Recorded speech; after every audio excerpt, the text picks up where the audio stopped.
Sesaat lagi kita akan ikuti bersama pengajian Gamis.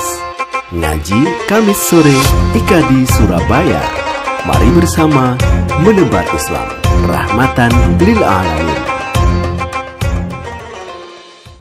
Rahimallah yang sebagai sang penakluk Konstantinopel itu motivasinya luar biasa. Subhanallah, kan Rasulullah itu bersabda menghabarkan tahun 10-an Hijriah. Kata Rasulullah SAW, la tuftahannal Konstantiniyah, Konstantinopel akan ditaklukkan. Itu informasi dari Rasulullah SAW. Wala ni'mal amir amiruha, sebaik-baik pemimpin, pemimpin yang menjadi pemimpin penaklukan Konstantin. Wala ni'mal jais dzalikal jais, sebaik-baik tentara-tentara itu. Bagaimana kakek dari Muhammad Al-Fatih ini ketika selesai masuk wilayah setelah daerah di Bursa itu sudah masuk wilayah Istanbul, masuk wilayah Turki. Di Bursa itu pertama kali yang dibangun oleh kakek Muhammad Al-Fatih itu membangun masjid. Dan masjid di depan, di tengah masjid itu ada kolam tempat air berwudu. Kemudian disinilah kantornya. Jadi kantor dengan masjid. Kalau kita kan agak jauh. Kantornya di mana? Kantor kita jauh dari masjid. Kantornya itu dekat masjid. Jadi jalan kaki hanya dari sini ke situ, ke tembok itu, dekat sekali. Tapi hal yang menarik dari saya bukan hanya itu saja, tetapi di temboknya apa yang tertulis? Ada 4 tulisan yang menurut saya istimewa. Dan ini mestinya yang tertulis dari kita, yang harus ada pada diri kita semangatnya. Pertama, antahkumu bainan nasi bil adl. Antahkum bainakum bil adl. Hendaklah engkau menetapkan hukum dengan adil. Kalau semboyan kita kan dulu wa aqrabu ittaqwa, berbuat adillah, itu mendekatkan diri kepada ketakwaan. Cuman kadang pun kita juga tidak adil dalam mensikapi perbedaan, gitu kan? Tapi kita sudah insya Allah belajar menuntut adil.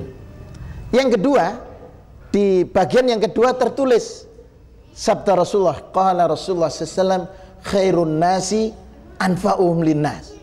Jadi menegakkan keadilan, tapi yang kedua kemudian menjadi orang yang berbuat baik.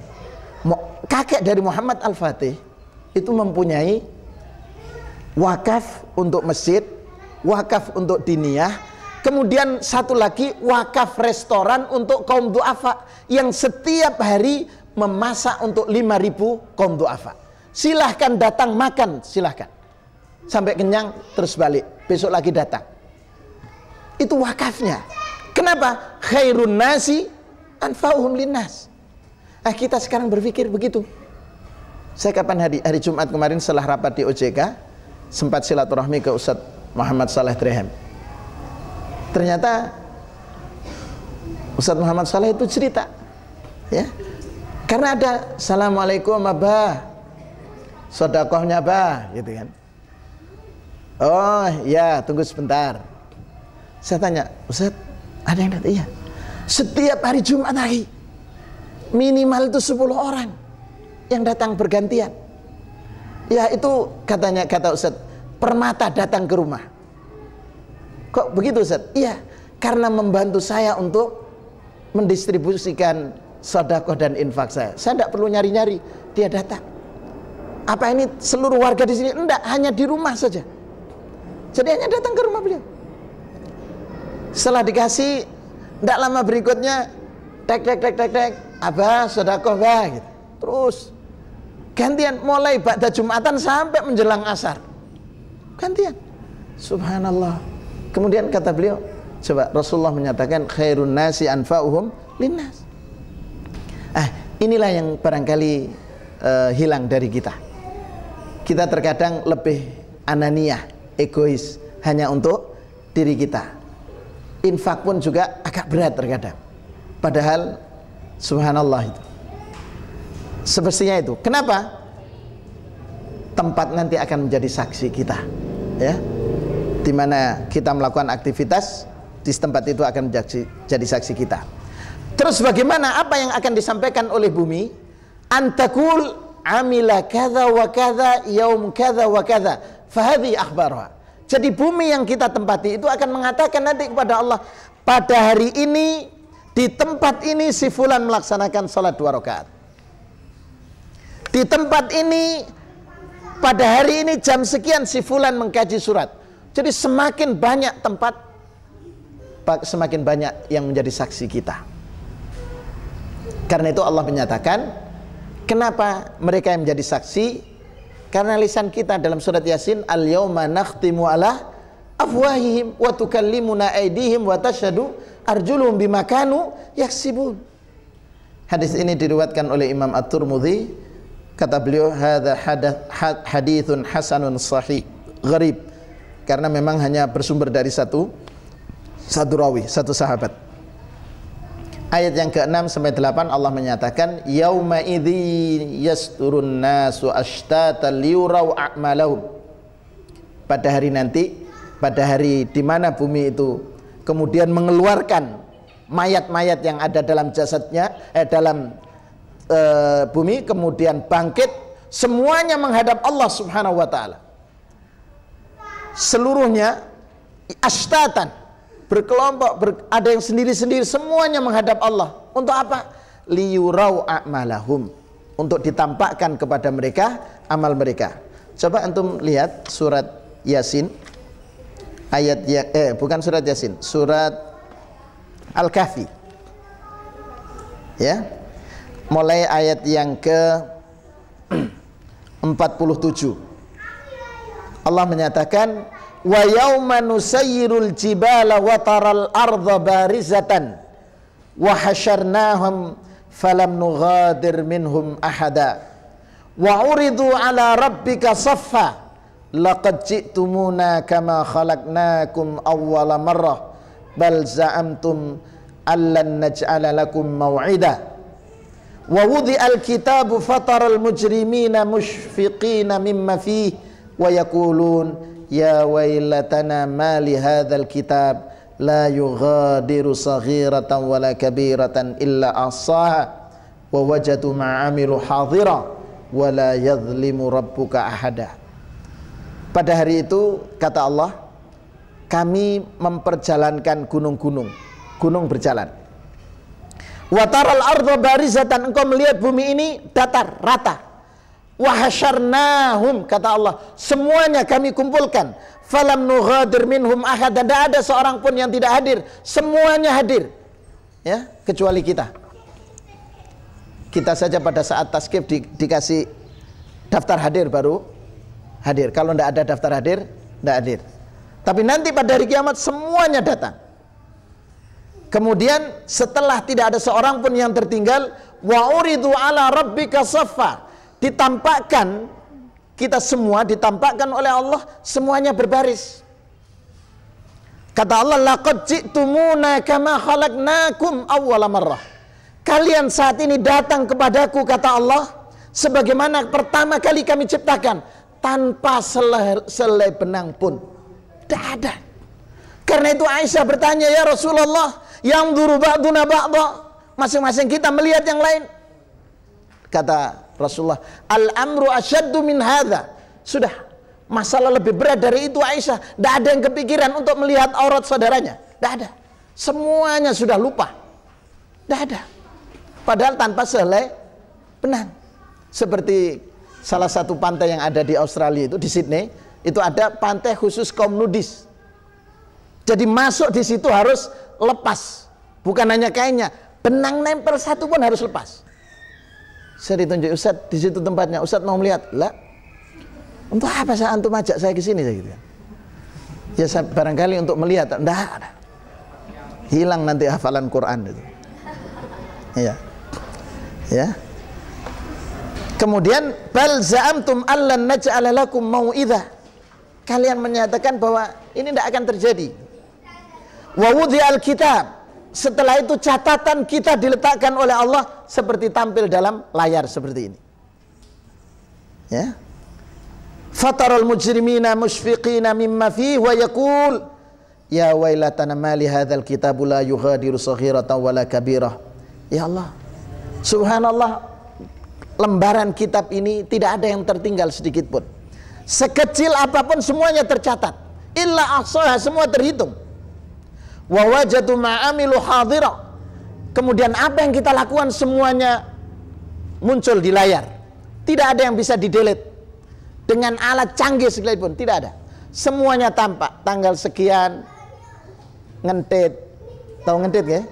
Ngambil barang orang sedikit-sedikit di toko. Tanggal sekian absennya mestinya masuk jam 7 tetapi masuk ke kelas jam 7:04. Itu semua tertulis. Meskipun pakai fingerprint. Itu kan hanya masuk kantor. Tertulis terima kasih. Ya. Bukan terima kasih, terima gaji tanggal 1, gitu kan? Itu kan pakai fingerprint. Semua hadir. Wala yadlimu rabbuka ahada. Allah tidak menzalimi siapapun. Ya, jadi semuanya itu hadir, ikhwafillah. Inilah maksud dari yauma idzi yasdurun nasu ashtatan liyurau a'malahum. Faman ya'mal mithqala dzarratin khairan yarah. Siapa yang melakukan kebaikan sedikit apapun, sekecil apapun, kita akan lihat kebaikan itu. Ya. Begitu juga kalau keburukan kita melakukan sekecil apapun akan terlihat. Karena itu Rasulullah SAW kan menyatakan dalam hadis bahwa dosa itu ibarat nuqtatan sauda, noda hitam yang ada di hati kita. Kalau kita bertaubat, hilang itu, terhapus. Ya, karena itu Rasulullah SAW menyatakan fa'ad bi'is sayyi'atil hasanata tamhuha. Kalau kita melakukan keburukan, segera lakukan kebaikan untuk menghapus keburukan itu. Tapi bukan berarti kemudian sekarang bermaksiat setelah itu istighfar. Tidak bisa. Ngambil umpamanya di toko, ngambil sedikit, setelah itu kita astaghfirullah, astaghfirullah. Kan menghapus, tidak. Itu kan ada hak manusia. Karena itu, ikhwafillah, di sini penjelasan dari Abu Hurairah radhiyallahu an.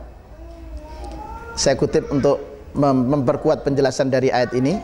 An Abi Hurairah radhiyallahu an anna Rasulullah sallallahu alaihi wasallam qala al khailu li thalathatin. Jadi li rajulin ajr. Jadi ada khiyal, ada 3 hal. Untuk seseorang ada pahala, wali rajulin sitrun, seseorang ada yang Allah tutupi, wali rajulin wa ala rajulin wizr. Jadi masing-masing kita itu ada pahala, bisa jadi kemudian ada yang Allah tutupi, ada yang dosa, ya kan?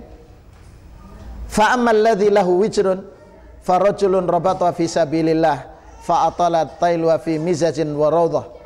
Jadi seseorang yang mengisi aktivitasnya dengan ibadah, maka itu pahala. Karena itu ringkas saja saya ingin sampaikan pada kesempatan ini bahwa Allah melihat kita manusia, melihat saudara-saudara kita melihat kita baik itu karena satu, rahmat Allah. Allah menutupi aib kita. Itu saja.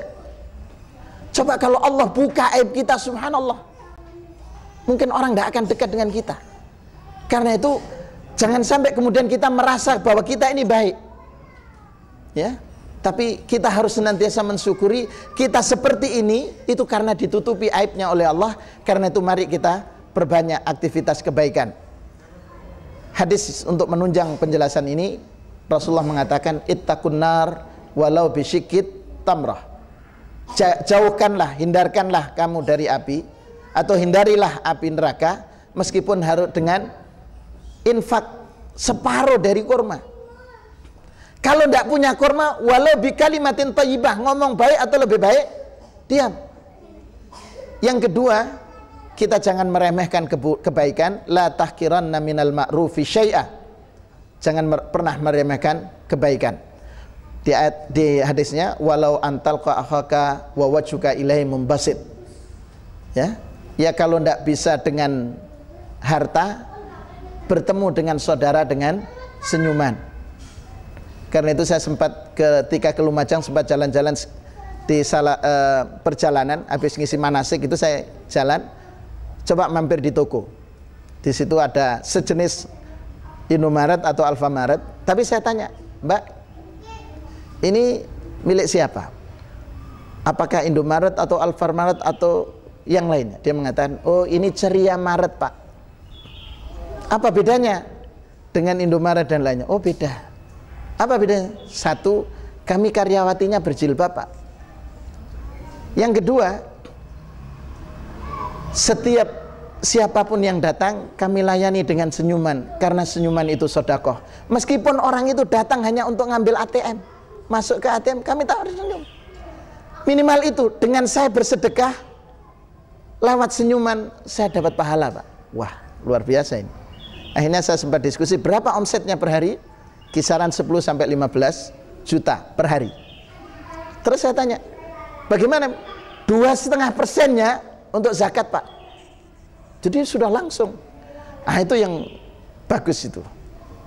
Nah, maksud saya yang saya kutip itu, bertemu dengan orang senyum. Kita ini kadang agak berat senyum. Padahal sesungguhnya ada seorang dokter spesialis menangani orang yang sedang bermasalah dengan permasalahan yang berat, ya, depresi orang ini.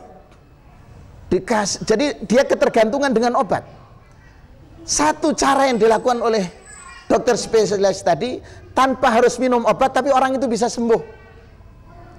Apa? Per hari itu senyum 10 kali, dan sekali senyum itu lamanya 20 detik, dan kemudian lebar senyumannya itu 1 cm gitu di sini. Pokoknya senyum itu cukup, dan ternyata betul orang itu sembuh. Akhirnya kemudian kembali ke jalan Allah dan meninggalkan aktivitas kemaksiatannya selama ini. Dia tinggalkan hanya gara-gara senyum. Karena itu senyum luar biasa. Mudah-mudahan Allah Subhanahu wa taala memberikan kekuatan pada kita untuk bisa melaksanakan sekecil apapun kebaikan, dan mudah-mudahan itu menjadi memperberat timbangan kita. Mohon maaf atas segala kekhilafan. Assalamualaikum warahmatullahi wabarakatuh.